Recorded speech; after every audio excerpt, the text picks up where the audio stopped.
À son départ, il me défendit d'une manière très solennelle d'aller, sous aucun prétexte, de m'établir à Saint-Cloud.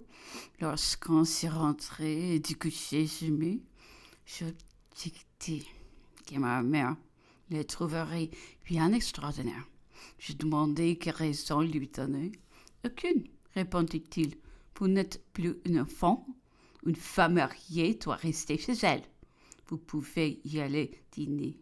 Mais si vous y restez, je vous préviens que je me sépare de vous. Je ne peux en tirer aucun autre éclaircissement. Je réfléchissais à la conduite que j'étais entrée, aux excuses que je léguerais à ma mère qui, je n'en doutais pas, voudrait me voir près d'elle. Enfin, j'ai cru tout mettre d'accord en prenant tente de maître, qui toute ma matinée à Paris était occupée par la harpe, les pianos, les chants, la peinture. J'allais dîner à Saint-Cloud avec mon fils qui ne me quitta pas et j'ai revu le soir sous prétexte de prendre mes leçons le lendemain matin. Ma mère n'osa rien dire, quoique plusieurs fois elle me vit partir par le plus mauvais ton, malgré ses instances peut me retenir.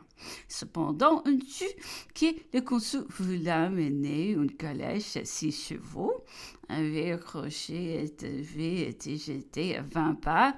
La frayeur de ma mère fut si grande que sa santé en fut atterrée. Elle me pria de rester. Qu'à faire? Menacée par le mari, suppliée par une mère partagée entre la crainte et un devoir. Je ne savais que décider lorsque ma mère s'écria en pleurant. Ma fille ne m'aime plus. C'est tout simple. Ajouta la consul. Hortense s'amuse à Paris, nous sommes vieux, et l'on s'ennuie avec nous. J'étais au supplice. La pensée de ma mère que je ne l'aimais plus et que j'aurais sacrifié à quelque plaisir le bonheur de la soigner me fut si insupportable que j'oubliai toute prudence et avouai la défense de mon mari. Comment, dit le consul, s'élevant avec vivacité, à votre mari vous a fait une pareille défense? Quelles peut être les raisons? Est-ce dans le libelle anglais qu'il va puiser ses leçons? Écrivez-lui qu'il n'a pas le pouvoir de séparer une fille de sa mère. Loin de son mari, où peut-on être mieux qu'auprès d'un tel soutien? Une femme d'une conduite aussi pure que la vôtre a le droit de parler avec fermeté et de ne pas se laisser imposer des obligations si ridicules. Je sentis bientôt la faute que mon indiscrétion m'avait fait commettre. D'un côté, la colère que je voyais éclater contre lui, mais désespérée.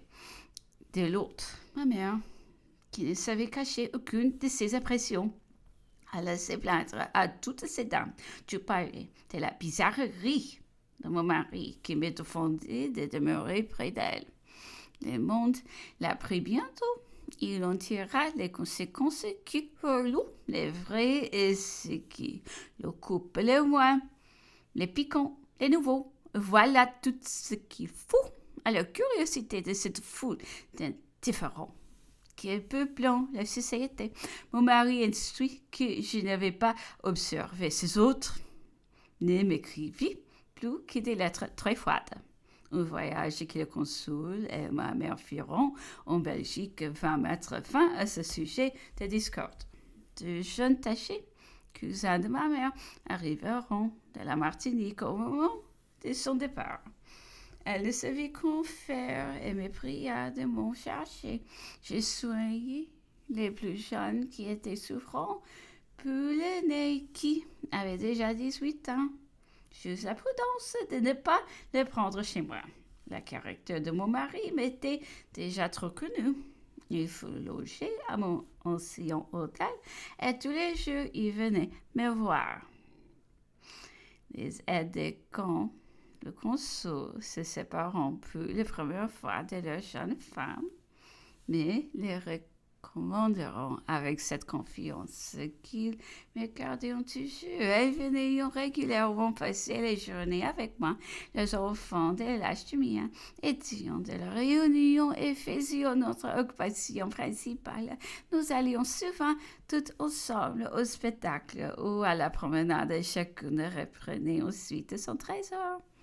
Nous visitâmes aussi les environs de Paris, accompagnés de M. Agouet, père d'Adèle, et de mes deux cousins.